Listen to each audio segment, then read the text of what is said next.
Do you know actually etymologically and help me. And I'm not going to help you. And Etymologically? Etymologically. Etymologically? Yes, that word. I struggle. Me word's good. Oh, that's a hard one. Anyway.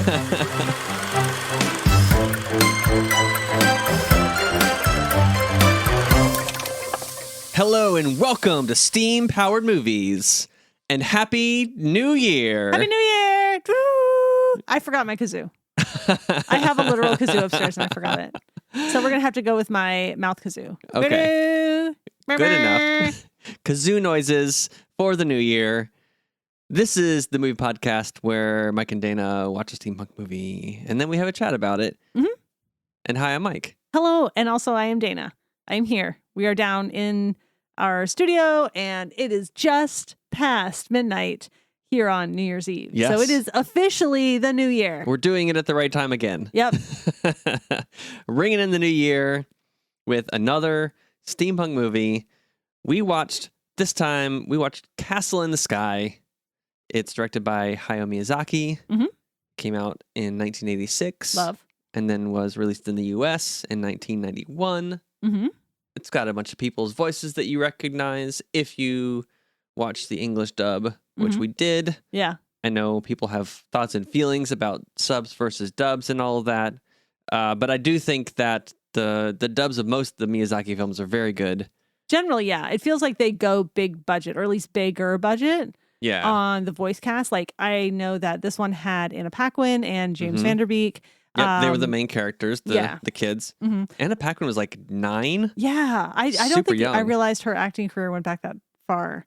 But I know that the very beginning, yeah. Yeah, Kiki's Delivery Service had like Kirsten Dunst, and I think who's the guy? Yeah, and like I know, but like Luke Perry or something like that. Yeah, like a big name of the time. Howl's Moving Castle, like Christian Bale. Yeah, and Billy Crystal. Oh my gosh, yes.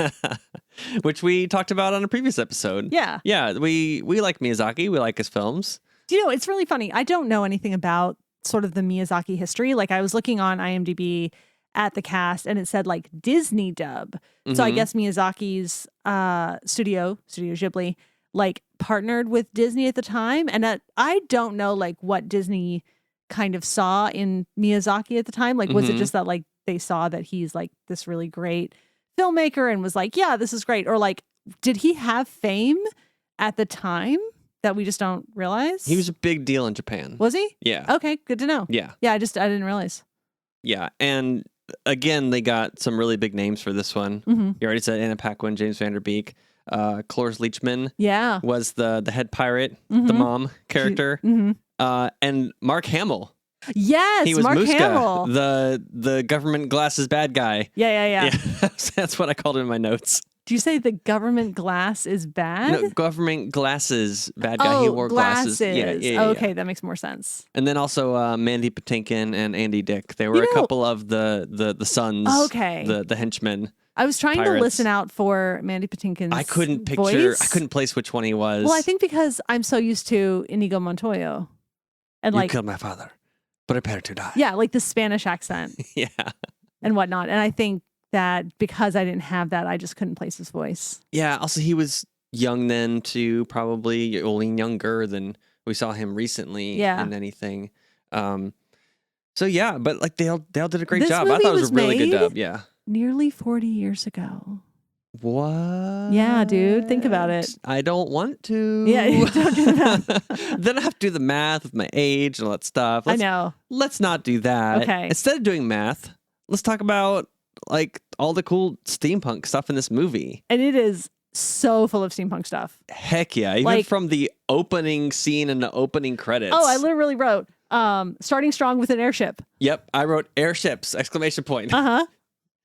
And then the credits, there was like cool like propeller ships and planes and like gears moving the digging works and the mines, like all that stuff, like from the very beginning, like full steampunk vibes. It was really cool. Yeah, this is of the era when all of the credits came at the beginning of the film.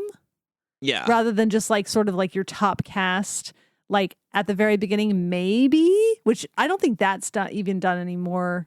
Like, I feel like it kind of faded a bit. Quite a few films still do that. Yeah, that might depend on like the genre. Yeah, there's like I don't think the Marvel sequence. films are doing that. I think they do. I don't know. I don't really pay attention. But yeah, cool credits here for sure. Mm-hmm. The mining town. I have super cool. So many questions. Oh yeah. Well, okay, and this is kind of a bugbear I have with Miyazaki films. Like, don't get me wrong, they're super cool. Like, the worlds are beautiful. The animation is incredible. Oh, the animation is great. Yeah, it is beautiful. I always have questions about the larger world building in his worlds, though. Like, okay. I think too, some of this came with either his source material or his maturity as a director. Because I don't really have this bugbear with Howl's Moving Castle. Like, they kind of set up the no, seriously. Like, so they set up kind of like the intergovernmental issues, like a little bit in Howl's Moving Castle, at least enough for you to figure out, like, okay, so like these two neighbor kingdoms are at war. But like in this movie, it's kind of like the government is after the princess. Yeah. Okay, like what government? And like what is the socioeconomic situation here? Because I'm seeing like a lot of like shanty towns. I'm seeing a lot of like corrugated patchwork metal, like making up most of the buildings. Yeah. But it's like working class neighborhoods. Yeah. But makes like sense. when I see a shanty town, I think like very, very poor. I mean, I don't know. Maybe it's pulling from his experience. Maybe. You know, I think a lot in his films pulls from his personal experience in one way or another. Oh, 100%. And they definitely have a lot to say on broader themes of like war. Oh, yeah. And technology. Yeah. And nature and like how those things are opposed and like living in harmony, like those kind of things. And that's all over this film too, like more towards the end, really. But you can tell he's really trying to hammer home some points there. Not to skip to the end, but you know, the whole thing at the end is kind of technology is corruptible and people use it in corrupt ways. And you get back to nature, man. Get back to nature, man. Just chill with the nature, you know, and the robots started taking care of the nature and they were all happy. And that's how they ended, too. All the technology got destroyed. Spoilers. Yeah. And then the castle just floated with the tree up into the sky. Like that. I mean, it's kind of a beautiful ending. It is a good ending. And I do like it. Yeah, we are absolutely like skipping ahead and just like talking all over the place. That is just how this format goes. That's how we do. Yeah. So, and I am not about to claim at all that like I understand hardly anything about Japanese culture. To be honest, it's a culture that I just don't know very much about. But we did recently go to that exhibition at our local art museum, the Frist. Yeah. That of like all these Japanese art pieces and stuff, and like various different pieces of like Japanese media and stuff. And that was one of the things they talked about in the like those educational plaques that you kind of get to like give you some context, where it talked a lot about how you'll kind of see these themes of nature all throughout all sorts of Japanese media. Yeah. And so we'd seen this film before. This was the second time that I've seen it. I did not remember most of it. I didn't either. I didn't remember anything until we got into it. Then I was like, oh yeah, this is kind of familiar. I remember being kind of bored the first time we watched it. But seemed like I was more into it this time. I feel like the story is pretty simple, but it's kind of more interesting than I remembered. There's stuff happening. There's a lot of action scenes. You know, you get some lore in the beginning with the crystal and the floating city, Laputa, and that's the castle in the sky. Yeah. And yeah, I mean, there's a bunch of stuff, bunch of characters that are a lot of fun, you know. But the story itself is real. The plot's really basic. Yeah, and I think I did get kind of bored while we were watching it this evening. Because and I think there's nothing wrong with this sort of story. Don't get me wrong. I'm not gatekeeping. I'm not like saying that like, oh, this is a dumb story. No. If you like the story, awesome. I love it for you. I have seen this sort of story many times. In fact, I think Atlantis, who we've spoken about previously on this podcast, kind of has a very similar story. Yeah. There's like, this crystal, it's a source of power, like this group of people are coming to steal and corrupt it. Yeah, there's a lost city. Yeah. Someone is of royal descent, but they don't know it. Or like they haven't like tapped into their own power yet. Right. So it's a story that I've seen many times before. I think Avatar also had sort of a very similar vibe. Mm-hmm. That is Avatar the film, not Avatar the TV series. Right. But yeah, so like I did get a little bored because I'm like, okay, I kind of want to like move on because I kind of know like what's going to happen in like this segment. Mm-hmm. But I did get back into it like when we started seeing Laputa and getting to see all this beautiful animation and everything. Because my gosh, the level of detail. Oh, incredible. Yeah. Incredible. So speaking of fun characters, there's a scene near the beginning after we meet the pirates and the pirate mom and the sons, which I don't know if you had this thought. I was getting real Futurama vibes, like Mom Corp and the three sons. That's funny. Okay, so actually they kept calling her mom the whole time. Yeah. And like they had just really, really similar energy to that group from Futurama. They had the mom and like the Three Stooges sons. Do you know, I actually have kind of a note about this, sort of. So I had written down that the mom with like dumb sons feels like a trope in the 80s because the Goonies did this as well. Okay. And just like, I'm not really sure like where this trope comes from, but it does seem to be a thing. Mm-hmm. I think it's died out a little bit. I think it was like much bigger in that era. And I think Futurama, because like, is it Matt Groening? Matt Groening, yeah. Yeah, like I think he's very much a child of the 80s. Oh, I think he like glommed onto that a little bit. Yeah, and the character of Fry is from the 80s. Yes. They throw a lot of throwback stuff in there. Yeah. And then there's a scene with one of the sons where he has a fight with Ponzo's boss. Yes. And they have a flexing competition. Oh my gosh. I said these dudes trying to outman one another. It was so funny. But I think that scene right there is Miyazaki making this film.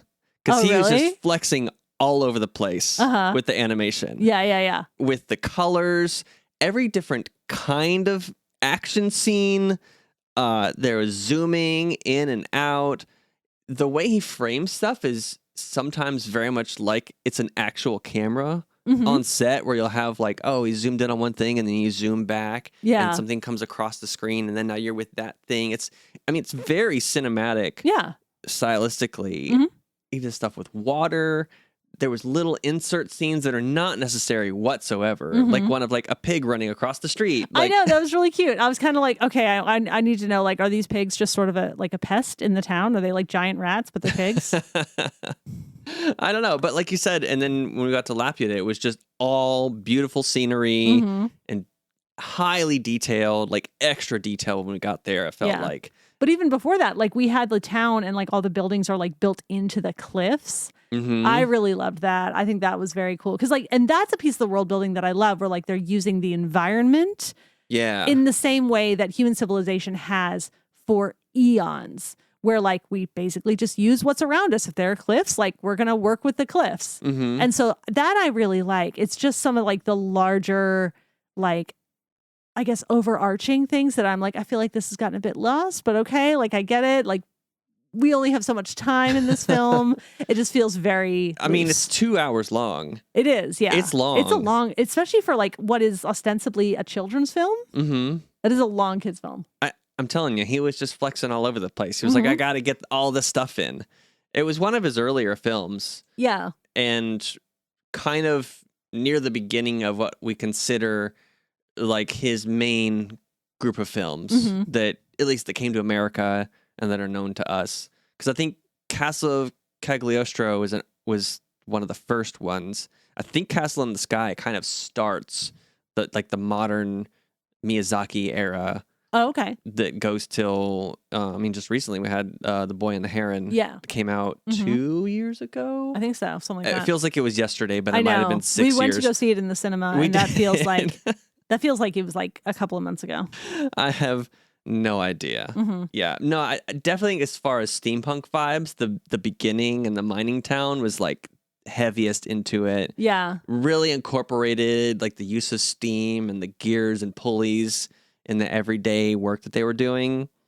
Really like incorporated into the setting really, really well. Yeah. And like everyone sort of has a job. Like there are miners, and then like Patsu and his boss, like they're taking care of pipes that do something. I wasn't really clear on like what the pipes did. Yeah, the pipes do stuff. They're mining pipes. Yeah.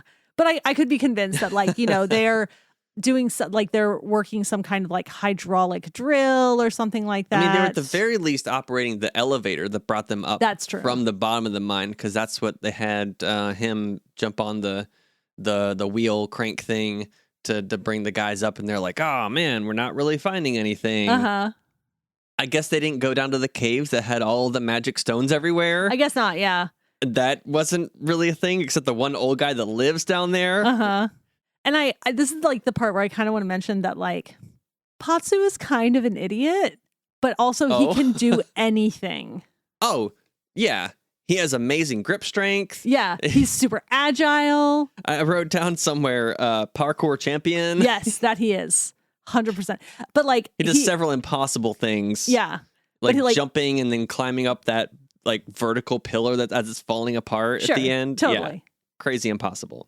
But like he is, like I said, like he's just like, oh yeah, let me see your necklace. And then just like straight jumps off a building. Oh yeah. Like it makes a hole in the ceiling of his house. Yeah, he is kind of an idiot. Yeah, but he's up for an adventure. Yes, he is. And you get the sense kind of just through his like, oh yeah, I'll go somewhere and never come back here, that he's kind of tired of his town. Sure. He wants some adventure. I feel that. I don't have an issue with that. This movie did do kind of two things that I don't love. Oh. So, first of all, Sheeta, who's like basically she's like our female protagonist. Yeah. Even though she's not the protagonist. Like she's we kind got of the like pirate mom. That's true. And I like the pirate mom. I think they did a lot more with her. Set up as a bad guy, but turns out to like be like good-hearted at least. Yeah, Doma. Still after the gold. Yeah. But like a good person. Yeah, no, her name is Doma. No, I really liked her. She was great. But Sheeta, she doesn't really have much of a personality besides like she's really kind, like almost to a fault. Where like she's like, no, robot. Like, I don't want your help. No, I'm sad you're dead. I mean, she's not very experienced in some of these things, but they do make a point of showing her as being capable in that one scene where her and Patsu are in the glider thing up top, and Doma is trying to explain to her, this is how you operate the stuff, and like, oh, you can't go, and she's like, no, you can be a pirate captain, so can I. Yeah. And she's trying to explain stuff. She's like, oh, you mean like this? Like I could use the telephone. Like she's very capable. That was the first moment that I feel like I actually saw her sort of taking hold of her own agency. Like otherwise, like, yeah, okay, she's running from stuff. I get that. But like she's kind of being saved all along that way. And that moment was kind of where I saw her actually like take action upon herself, which I was really happy about. I was like, okay, finally. Yeah. So, and then she has the biggest part in the ending where, well, I guess it's her and Patsu working together, but she's the one that knew the spell. Yeah. To basically destroy all the technology and save the day. Yeah. Yeah. So yeah, she was a big part of the story. I mean, she was, but she was kind of a MacGuffin. Kind of. I mean, the stone was definitely a MacGuffin. Like if she had been replaced by a cat, I think it would have not changed very much. No. I think you're wrong. I mean, again, the moment when she's like in the glider and she's like, oh, you can be a pirate captain, so can I. Like, I will grant you that. But like up until that point. Yeah, no, I think the first half, she's kind of along for the ride. But she does become more than that as the movie comes along. And I'm really happy to see that. It just It's an arc. I think it works. I get it, but look, the number of times I have to like sit through a, female protagonist kind of, again, almost being replaceable by a cat or some other like non-human kind of thing. Like I don't love it. I believe you for a lot of things. I don't think this is one of those cases. Okay. I disagree. Okay. I definitely disagree. Like I said, I was glad when she finally had that moment. And so she defeated the evil Mark Hamill. Muska. Yeah. Which Mark Hamill was great. Oh my gosh, yeah. He was giving this role everything. I was even getting like Joker vibes because he did the voice of the Joker for Batman the Animated Series. Yeah. So like when he kind of got that like manic energy about him, I was like, "Ooh, I'm hearing a little Joker in here." He definitely had like a voice for this character. Yes. Because if you didn't know it was Mark Hamill, you might not figure it out. Yeah. It doesn't sound just like Mark Hamill talking. Yeah.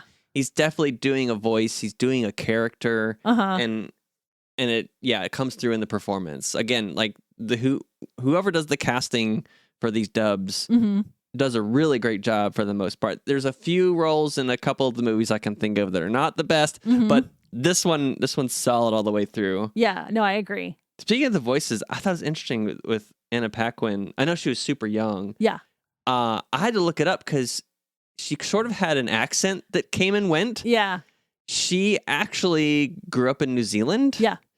And I didn't realize that until I looked up. I was like, what's with her accent? And it like kind of came and went. It's probably just like a young actor thing, trying to figure out her voice and stuff like that. But that was just kind of interesting. I mean, I think it kind of makes sense because she is from a different part of the country, for lack of a better word. Or maybe it's in a different country altogether. They weren't clear as to like, is this a city she's from? Is it a country? I don't know. But she's from a different part of the world. So like maybe they have a different accent in the same way that like, somebody from Tennessee has a different accent than someone in New York. Yeah. Yeah, that makes sense. I'll buy that. Yeah. Can I also say Miyazaki really favors like that dragonfly wing style of flyer? Because he had the same design for the flyers in Howl's Moving Castle. I think they called it a flopter in this movie. A flopter. Yeah. Like a flapping helicopter or something. Okay. I think I heard that said one time, maybe in passing, something like that. Do you know actually etymologically, and help me. And, I'm not going to help you. And etymologically? Etymologically. Yes, that word. I struggle. Me word's good. That's a hard one. Anyway, words wise, that actually makes sense because the prefix of helicopter is actually helic. And opter is the suffix. So to call it a flopter actually kind of works. Or flapter, maybe? Something like that. Anyway, it was something like that, It's close. Like it's a good portmanteau is what I'm saying. Yeah. So, yeah. Something else I didn't know that Miyazaki was into. I didn't know he was into cryptocurrency. Say what now? It's a movie about crypto mining, Dana. Because The Rock is called Ethereum. Is that the name of like a crypto thing? It is. It's one of the big ones. Wow. I feel dumber for knowing that. I genuinely wish I hadn't known that. Like I don't know if they got it from this film or not, nor do I care.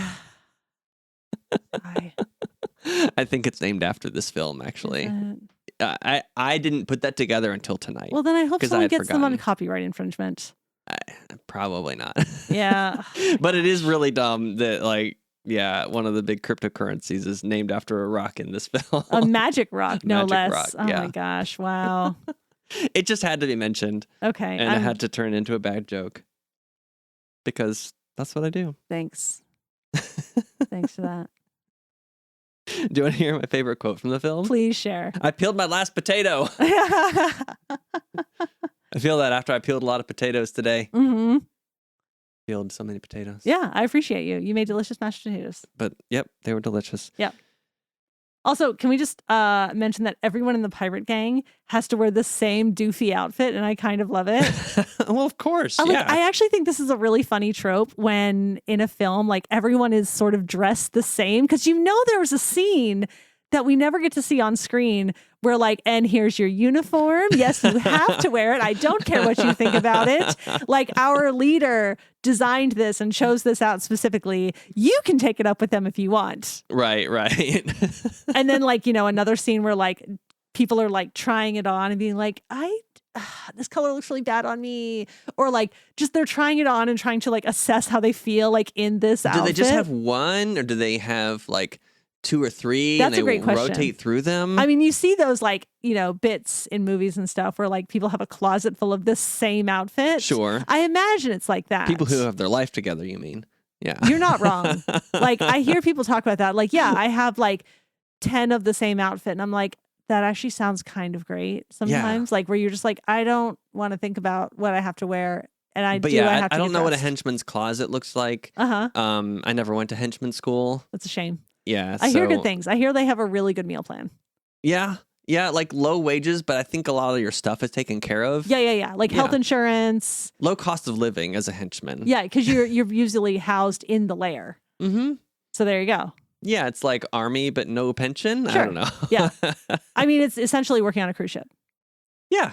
Yeah. Just more hazardous. Yeah. Probably. Maybe. Depending on what kind of gang you're in. You're in international waters on a cruise ship. So, anything goes. Stuff can happen. Mm-hmm. You could run into an iceberg. That is a possibility. I also want to point out, and I don't know enough about Japanese culture to like understand the root of this, but like cleaning horrific kitchens seems to be another trope. Like, we saw it in House Moving Castle. I saw it in Fruits Basket. Yeah. And then here, like, we have another horrific kitchen that just like needs to be tidied. Maybe just another flex. He's like, I'm just going to draw all these dirty dishes. Look at all these dirty dishes like that we've drawn. Check it out. This movie really has everything when it comes to like stuff you can draw and animate, different kinds of scenes and different lighting. Yeah. Different backgrounds. We spare no expense. Definitely spared no expense. Yeah. Yeah. So, yeah, if you're getting into the Miyazaki films, this is one of the early ones. Got it started. It's not my favorite, but it's fine. No, but I think after this viewing, it's jumped up in my estimation. I knew going in, I was like, it's really well animated. It's going to look great. I think I'm probably going to be bored, but I was a lot less bored than I expected to be. And I will say, if you're into steampunk gadgets and stuff, like the designs of his gadgetry is very cool. Like, I don't know if you noticed on the robots, like they had the really long arms, and then on the arms you had all these spikes, and then like the wings came out from between the spikes. And that was a very cool design, I thought. Yeah. So like he's all the really Iron Giants thoughtful. flying around. Oh, I had such Iron Giant vibes. Yeah. Like really strong Iron Giant vibes from this. For sure. Anything else that you want to add that we have to talk about that we haven't talked about? So again, I don't have the cultural context for this, but I also find it really interesting that in a couple of Miyazaki films and also in, funny enough, Native American cultures, cutting your hair is indicative of like a big life change. So like Sophie at the end of House Moving Castle, she got the short hair. What's her name? Sheeta in this. Like she cut her hair. And then that's actually covered in a really great book that I read called Ilatsoe, which is by Darcy Little Badger. And in it, like she opens with thinking about cutting her hair. And at the end, she kind of like comes back to that. And Darcy Little Badger is Lip and Apache. Okay. So yeah, and it's something that I keep hearing from other cultures, and I think it's really interesting. Yeah, I think in a lot of films, some kind of physical change shows the change of character, and she did. I think definitely goes through the biggest transformation through the film. Yeah, she's got the biggest arc. She definitely becomes a fighter, and I love that for her. Yeah, she goes from scared kitten to making stuff happen. Yeah, no. And I think that's a very good comparison. Like I said, I don't always love watching that sort of storyline. It's just one that I've seen a lot, and I just get a little tired of it sometimes. But I am really happy for her by the end of it. I mean, it wasn't a full, like, she's all that, like, giving her a makeover or anything. It took me a second to like, okay, I know I've seen She's All That. I have to reel my mind back like 2 decades. I haven't seen it. I just know what references You're to not make. wrong though. There is a makeover. Like she loses the glasses. Yeah. That like the whole 9. Yeah. So this film didn't go all out on personal appearance change. It was just like, oh, the hair is different, you know. But again, I think that's some kind of cultural thing that I don't have the context for, but that's my guess.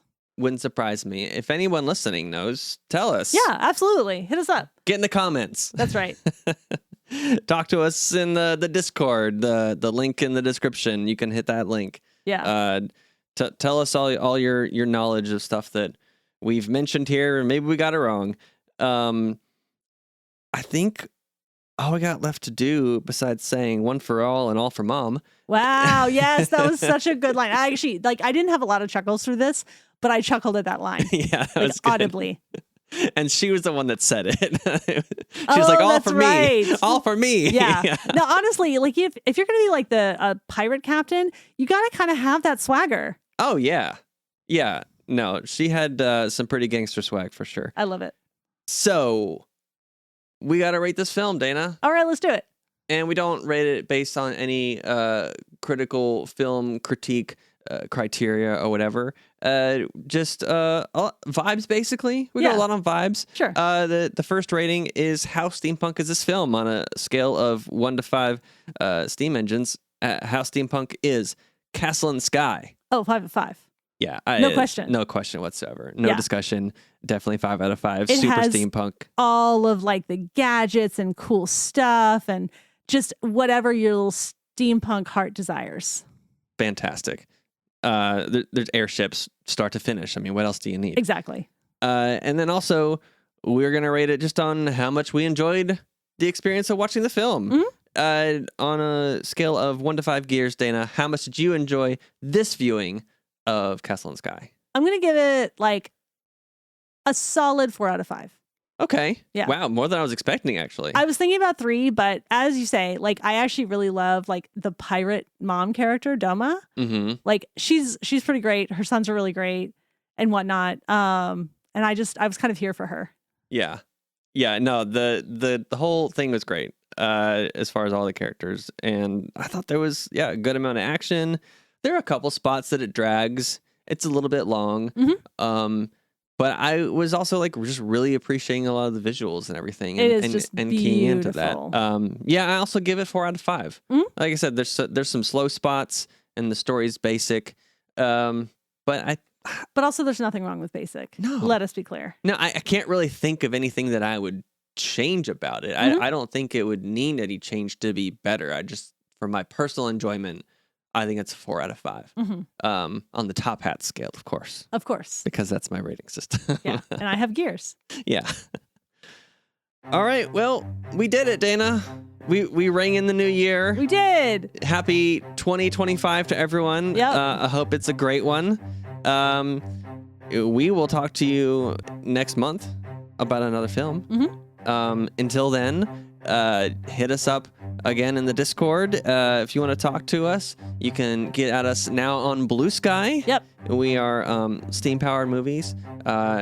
On X, we're still on there as Twitter. I'm not still on X. Allow me to be clear. I have left there. That is a cesspit. I'm basically not there either, but if you want to drop us a message there, it's at Steam Powered Pod on Instagram and Threads, at Steam Powered Movies. Go to steampoweredmovies.com for lists and links to all of our episodes. And as always, thank you for listening, and we will talk to you next time. Okay, bye. Bye.